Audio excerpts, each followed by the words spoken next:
Assalamualaikum warahmatullahi wabarakatuh. Selamat pagi anak-anak. Kembali lagi bersama dengan Ibu Niken dalam mata pembelajaran Bahasa Indonesia. Saat ini Ibu tengah dibersamai oleh... Halo anak-anak, perkenalkan nama Ibu Indah. Halo anak-anak, perkenalkan nama Ibu Neni. Nah, Ibu Neni, Ibu Indah, dan Ibu Niken akan bersamai kalian dalam pembelajaran Bahasa Indonesia. Materi yang akan kita bahas hari ini adalah Medupo, menjelajahi dunia eksposisi. Namun sebelum itu, kita akan menjelaskan terkait capaian pembelajaran dari pembelajaran teks eksposisi. Baik anak-anak, untuk capaian pembelajaran kita adalah peserta didik memahami informasi berupa gagasan, pikiran, pandangan, arahan, atau pesan dari berbagai jenis teks, misalnya teks deskripsi, narasi, puisi, eksplanasi, dan eksposisi dari teks visual dan audiovisual untuk menemukan makna tersurat dan tersirat. Peserta didik menginterpretasikan informasi untuk mengungkapkan simpati, kepedulian, empati, atau pendapat pro dan kontra dari teks visual dan audiovisual.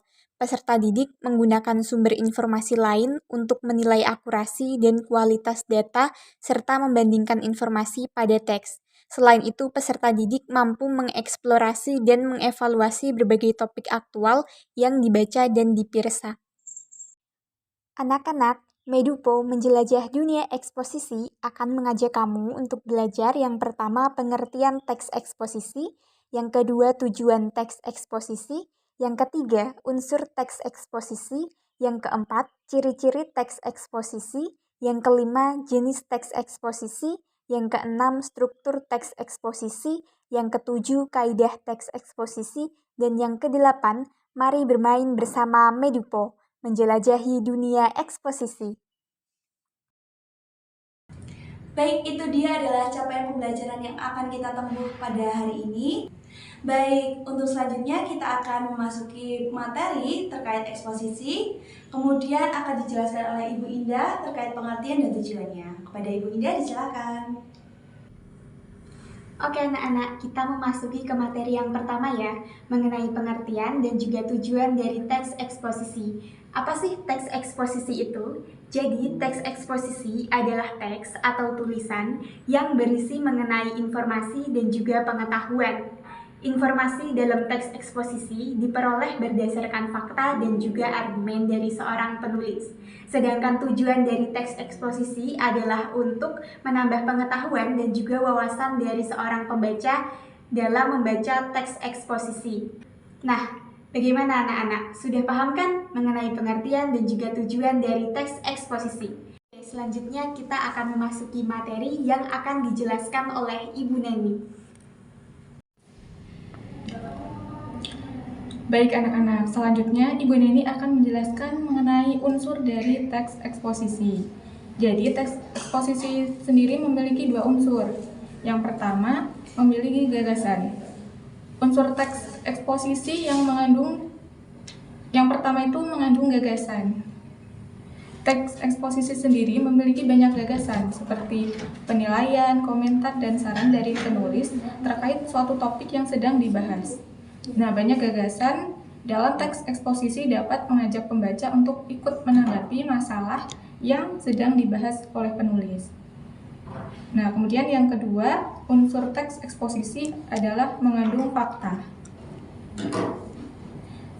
Sebagai teks non-fiksi, teks eksposisi menyajikan informasi hingga gagasan sesuai fakta yang benar-benar terjadi, anak-anak. Fakta dalam teks eksposisi biasanya berupa informasi, misalnya seperti waktu, tanggal, tempat peristiwa, bahkan juga pernyataan yang dapat dibuktikan kebenarannya. Baik anak-anak, dari fakta ini akan semakin membuat gagasan dari penulis menjadi lebih kuat, sehingga dapat menguatkan keyakinan pembaca terhadap gagasan maupun masalah yang dibahas dalam teks eksposisi. Baik, materi selanjutnya akan dijelaskan oleh Ibu Niken. Baik, memasuki materi yang selanjutnya adalah ciri-ciri dari teks eksposisi. Teks eksposisi memberikan sebuah informasi atau pengetahuan. Kemudian yang kedua adalah menggunakan bahasa yang baku, singkat, jelas, dan padat. Yang ketiga adalah teks eksposisi bersifat informatif karena berisikan sebuah fakta. Ciri-ciri yang terakhir adalah bersifat netral dan objektif karena teks eksposisi tidak memberikan opini atau argumen dari penulis. Oke anak-anak, kembali lagi bersama Ibu Indah. Kali ini kita akan memasuki materi mengenai jenis-jenis dari teks eksposisi. Apa aja sih jenis dari teks eksposisi? Ibu jelaskan, yang pertama ada eksposisi definisi. Eksposisi definisi adalah teks eksposisi yang berisi mengenai pengertian suatu barang atau hal. Kemudian ada eksposisi pertentangan. Eksposisi pertentangan sendiri adalah eksposisi yang berisi pertentangan antara satu hal dengan hal yang lainnya. Selanjutnya adalah teks eksposisi ilustrasi. Teks eksposisi ilustrasi menggunakan penggambaran atau penjelasan secara sederhana mengenai suatu hal sehingga pembaca lebih mudah memahami teks eksposisi. Biasanya dalam teks eksposisi ilustrasi ini menggunakan contoh-contoh nyata yang memiliki sifat dan fungsi yang sama. Oke, selanjutnya adalah teks eksposisi berita. Teks eksposisi berita adalah teks eksposisi yang bertujuan untuk memberikan informasi dari suatu kejadian. Jenis dari teks eksposisi berita ini sering dijumpai pada berita atau surat. Kemudian ada juga teks eksposisi perbandingan. Teks eksposisi perbandingan merupakan jenis teks yang berfungsi untuk mengungkapkan persamaan dan perbedaan dari suatu peristiwa yang merupakan kedua kejadian yang berbeda atau hal yang lainnya. Selanjutnya ada teks eksposisi proses. Teks eksposisi proses merupakan teks yang berisi petunjuk pembuatan atau penggunaan suatu hal. Kemudian ada teks eksposisi laporan. Teks eksposisi laporan adalah teks yang berfungsi untuk menginformasikan tentang suatu hal, peristiwa, atau kejadian. Jenis teks eksposisi laporan biasanya mengungkapkan tentang kejadian yang terjadi dan penjelasannya secara singkat mengenai kejadian tersebut. Oke, selanjutnya adalah penjelasan mengenai struktur teks eksposisi yang akan dijelaskan oleh Ibu Neni. Baik anak-anak, kembali lagi dengan Ibu Neni. Di sini Ibu akan menjelaskan terkait struktur dari teks eksposisi. Jadi teks eksposisi sendiri terdiri atas 3 struktur, yaitu yang pertama ada tesis atau pernyataan umum. Dan di dalam tesis atau pernyataan umum ini berisi kalimat-kalimat yang memberikan gambaran terkait permasalahan yang akan diangkat di dalam teks eksposisi. Yang kedua yaitu argumentasi. Nah, pada bagian argumentasi ini penulis mengemukakan pendapatnya yang seringkali diperkuat dengan fakta-fakta. Kemudian yang ketiga yaitu penegasan ulang. Nah, di bagian penegasan ulang ini berisi simpulan yang dapat berupa penegasan ulang, rekomendasi, saran atas argumen-argumen penulis yang telah dikemukakan di bagian sebelumnya, anak-anak. Nah, di bagian ini pula juga terkandung rekomendasi atau saran-saran. Baik anak-anak, setelah Ibu menjelaskan terkait bagaimana struktur dari teks eksposisi, selanjutnya kita akan melihat bagaimana contohnya. Tentunya dari situ dapat membuat para siswa semakin paham perihal struktur teks eksposisi tersebut. Langsung saja dapat dilihat pada PPT, bagian awal dari struktur teks eksposisi ini terdapat tesis atau pernyataan umum. Seperti yang sudah Ibu jelaskan tadi, tesis ini memberikan gambaran umum tentang permasalahan yang diangkat dalam teks. Kemudian di contoh sendiri, permasalahan yang diangkat dalam teks yaitu mengenai rambut dan bagaimana menjaga kebersihan serta keindahannya. Lanjut, yang kedua adalah bagian argumentasi. Pada bagian ini, penulis mengemukakan sejumlah pendapat, kemudian diperkuat dengan fakta-fakta. Nah, pada contoh sendiri dapat dilihat fakta bahwa kondisi pandemi turut berpengaruh terhadap cara kita menjaga kebersihan, terkhusus pada kebersihan rambut. Lebih lanjut, fakta tersebut diperkuat dengan pendapat dari pakar di bidang terkait. Baik, yang terakhir yaitu bagian penegasan ulang. Anak-anak dapat melihat sendiri ya. Contohnya di bagian ini ditegaskan kembali terkait pentingnya menjaga kebersihan rambut. Materi selanjutnya adalah mengenai kaidah kebahasaan yang akan dijelaskan oleh Ibu Niken. Baik, materi yang selanjutnya adalah kaidah kebahasaan dari teks eksposisi. Yang pertama adalah menggunakan kata-kata teknis atau peristilaan yang berkenaan dengan masalah atau topik yang dibahas.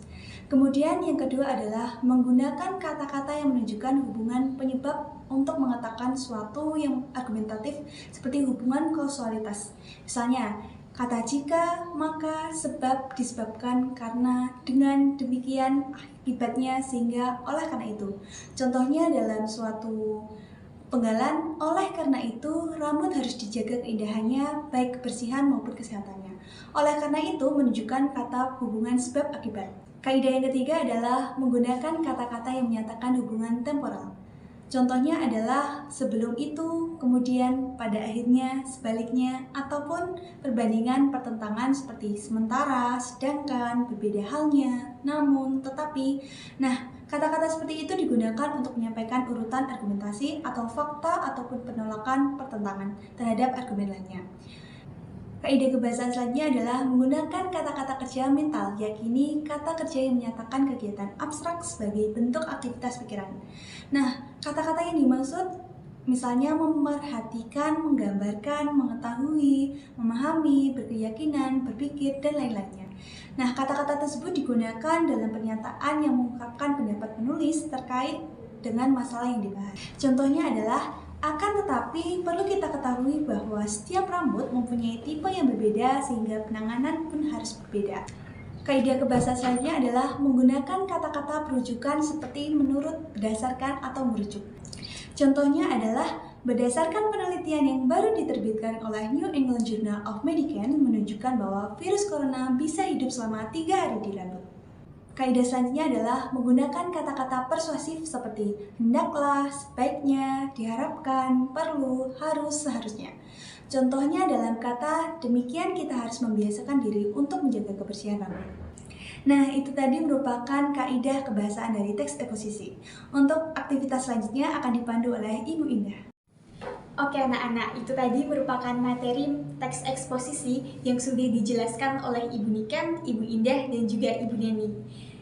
Anak-anak diharapkan mampu memahami materi yang telah Ibu jelaskan.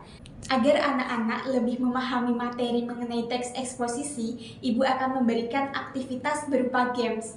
Untuk peraturannya akan Ibu jelaskan. Peraturan yang pertama, siswa mengakses tautan yang akan dikirimkan oleh guru melalui grup WhatsApp. Yang kedua, siswa dilarang membagikan link tautan yang telah diberikan kepada kelas lain. Yang ketiga, siswa hanya boleh mengerjakan maksimal 2 kali percobaan dengan rentang waktu yang telah ditentukan atau di akhir pembelajaran berlangsung. Yang keempat, terdiri dari 10 soal pilihan ganda. Setiap soal bernilai 1 poin. Yang kelima, setiap soal diberi waktu 30 detik. Yang keenam, siswa akan mendapatkan tambahan waktu apabila menjawab soal dengan benar. Yang ketujuh, setelah selesai mengerjakan, siswa wajib menuliskan nama dan 3 digit nomor induk siswa pada papan peringkat. Yang kedelapan, siswa yang mengerjakan kuis tercepat akan mendapatkan hadiah. Baik, setelah anak-anak memahami peraturan permainan yang sudah Ibu jelaskan, saatnya mari kita bermain.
Baik, itu tadi adalah pembelajaran yang sudah kita lalui. Pembelajaran apa Ibu Indah, Ibu Neni? Meduvo, menjelajah dunia. Eksposisi. Baik, harapannya semoga anak-anak dapat mengerti terkait apa saja yang ada di teks eksposisi. Oke, sampai bertemu di pertemuan selanjutnya. Sampai jumpa.